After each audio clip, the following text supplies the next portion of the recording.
Hello guys, welcome to another video What It Takes to Be a Monarch, DaL X Fate, by PixyTokisaki14. Chapter 19. Climactic Finish POV Artoria Pendragon. After Kurumi asked me that question I fall silent for a bit. It was because I'm planning my next course of action. Just when I was deep in thought, Merlin tapped me on the shoulder, which got me out of my thought process. "My king, what is your plan?" she asked me, still in her invisible form. "Stay invisible. I'll call you out when things get heated," I whispered to her without breaking eye contact on Kurumi and Origami. "Understood," she replied as she floated higher above to get a good vantage point. "So, are you going to answer my question, Artoria?" I heard Kurumi said in front of me. "I am here to stop what you're planning, Origami. It's better off you don't go with your plan," I announced while I set my gaze on the white-haired spirit. "What do you know about my past?" Origami bursted, which was a big difference to her usual stoic self. "Please, Origami, listen. It is time to move on. Your parents, they're dead. That's why I need help from Nightmare to see who killed them, and I intend to change it." She cut me off before I finished my sentence. "She is going to be hard to convince. Yes, I know your anger, but you must not let it consume you. It's time to move on. Your parents would be happy if you do," I said. "This is going to take the charisma of a king. Luckily I am. You don't know what it's like to have everything, then suddenly nothing within a blink of an eye. You don't know anything." She then screamed that last part, tears dripping down her cheeks. "I've seen my kingdom fall before my eyes. I've seen my loyal knights betray and kill me in Camlin Hill, and I've seen what it looks like when you lose yourself just for the betterment of a kingdom. I know this feeling all too well, Origami. I just move on knowing that's what my people would have wanted. That changes nothing. I will get revenge for my parents' deaths, and I'll even save them in the process. Do it, Nightmare." She looks at Kurumi. The latter just shrugged and summons Zafkiel. Kurumi, don't. I tried to stop her, but it was already too late. "Zafkiel, you'd bet," she said as shadow energy entered her flintlock, and then she shoots Origami with it. Origami then disappeared in front of me. "Kurumi, what the hell?" I asked her in anger. "I wanted to see for myself what is it that made her that way," she explained without a care. "TCH. Merlin Plan B," I said as a white and purple light surrounded my body, and before I knew it, I was on board the Fraxinus. "Artoria, what are you doing here?" Katori said in surprise as she turned her attention away from the main monitor. "Get Shido here. Now," I shouted in haste as Katori read the act and ordered Rain to teleport Shido here. After a few minutes of waiting, Shido ran inside the bridge. He was exhausted from running all the way to Tay Bridge from the teleportation room. "What was the reason you came here urgently?" Katori asked as she sat down on her commander chair. "It's Origami. She became a spirit," I said as everyone's eyes went wide from shock. "Out of all people, Origami would be the last one I thought to become a spirit," Katori said in a shock as she and Shido looked at each other and both nodded. "Where is she now?" Katori questioned me as I knew what they're planning.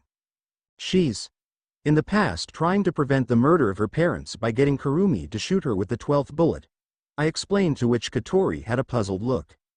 "If she's in the past, how are we going to reach her?" Katori pondered for an answer, which came from me. "I think she'll be pulled back to our time because I remember Kurumi saying that the 12th bullet isn't permanent."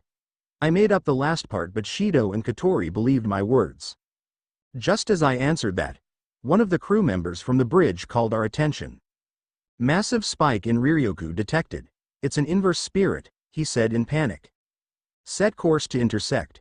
We need to get there now," she yelled as the ship turned towards where inverse Origami is. "Dem airship detected near the area," one of the notified. "Set turrets to live and engage territory. Merlin, you know what to do," I whispered, to which Merlin nodded. "It shall be done, my king," she replied in her invisible state. With how serious everything is, Merlin keeps looking at the male personnel on the bridge, especially Shido, with lustful gazes. I just sigh at her antics, but now is not the time to scold her for doing that.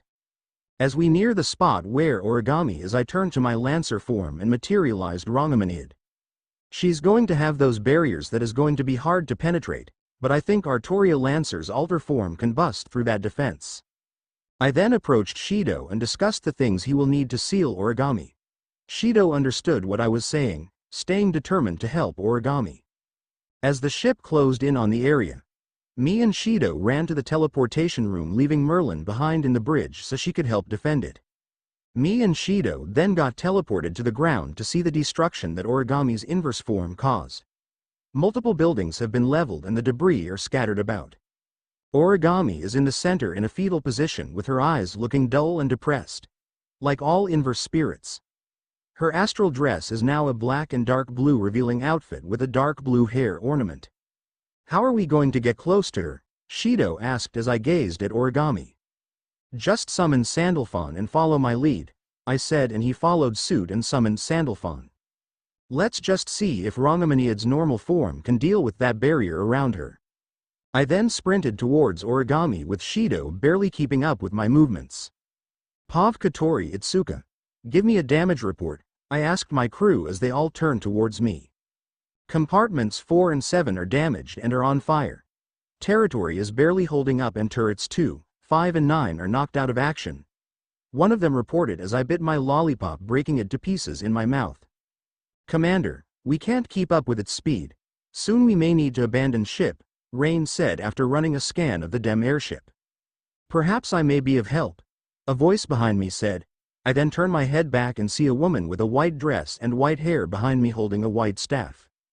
Wait. Who are you? I asked her, surprised that she suddenly came out of nowhere. Just your big sister Hee, she said as she tapped her staff on the bottom of the ship. A bright white light then surrounded the ship as I was blinded and looked away for a second before looking back to witness the entire ship was surrounded by a white field. What the? Commander. Compartments 4 and 7 have been fully repaired and territory is charged at max. No, it's beyond max capacity. All turrets that were knocked out are also back in action. Well, don't just stand there, return fire. All turrets then fired simultaneously. I noticed that the shots were also coated in the same white aura that surrounded the ship. The shots that were fired penetrated the enemy ship's territory and went into the hull. The shot then went out the other side, leaving a gaping hole in the ship. I breathed a sigh of relief as shot after shot was fired at the ship. I then turned my body towards the girl who was standing there a minute ago and seemingly vanished like she was never there in the first place. Who was that? I said out loud, to which Rain replied. We don't know either, Commander, but I have a feeling that Artoria was the reason she helped us. I guess so, I said as the enemy ship started to lose altitude. Smoke bellowing out of the holes the Fraxinus shot. Pav Artoria Pendragon. As I was dodging inverse Origami's attacks, I saw a ship falling from the sky. To my relief, it was the DEM airship that should have shot down the Fraxinus. As I dodged another attack from Origami, who was still unmoving from her fetal position, I saw an open to which I can thrust my noble phantasm in. Here goes nothing, I muttered as Rongamaniad started glowing gold. Light, may you be released to the ends of the world. Split the heavens, tether the earth, anchor the storm. Rongo, Miniad. Golden energy erupted from Rongamaniad as I thrusted the white lance at Origami. A gold beam went out from the tip of the lance and impacted inverse Origami's barrier. The building where she sat down collapsed as dust and debris filled the battlefield. I landed beside Shido as he cut one of the debris that were coming right at him. Let's hope that barrier is down, I muttered, waiting for the dust to clear. As the dust settles, I saw Origami still in her fetal position, this time floating in the air. Her barrier was still up, but I noticed that it got weaker. One more should do it, I said as Shido looked at me in shock. Shido, hide in that debris pile over there. I'll call you when I penetrated the barrier, I said, to which Shido nodded with a determined expression. He then ran to the pile and sat down behind it. Here goes nothing, I said as I stabbed Rongamaniad into the ground and knelt down. My outfit then started turning black. My eyes turned into blazing gold as my hair lost its golden locks and replaced with a pale color. Rongamaniad faded into black as ruby-red spikes sprouted from the now black lance. I then pulled out Rongamaniad from the ground as I eyed down inverse Origami with my golden irises. I then sprinted towards her, breaking the ground in the process. One of the little flying objects around Origami confronted me and fired a black beam, to which I evaded easily. Dark lightning then erupted from Origami. It was the barrier doing everything it can to protect her as she grieved the guilt of killing her parents. I then jumped high while dodging dark electric bolts that were aimed at me. Here goes, I muttered as dark purple energy swirled around my body like a tornado. Dark purple and red lightning surrounded my body, joining the swirl of dark energy that was spinning around me. Thrust and feast. 13 fangs. Rongo. Minead. I then thrusted the corrupted black lance at Origami. The dark purple energy shot out dangerously as it impacted that barrier that surrounded Origami. Grr! I grit my teeth as the dark energy clashed against Origami's dark barrier and a power struggle has occurred.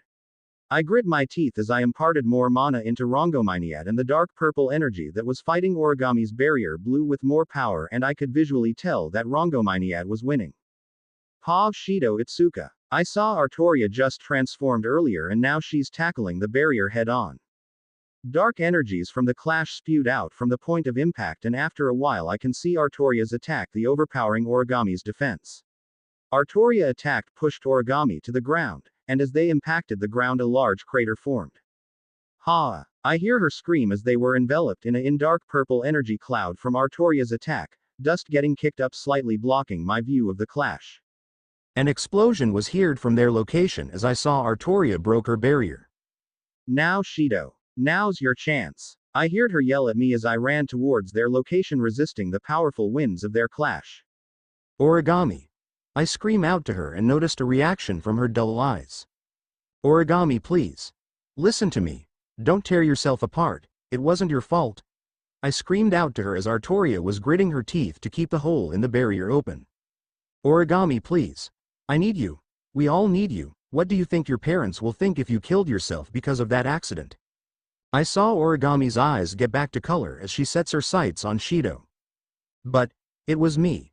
I killed them. I'm the sole reason for my suffering, she said as I retorted. Origami.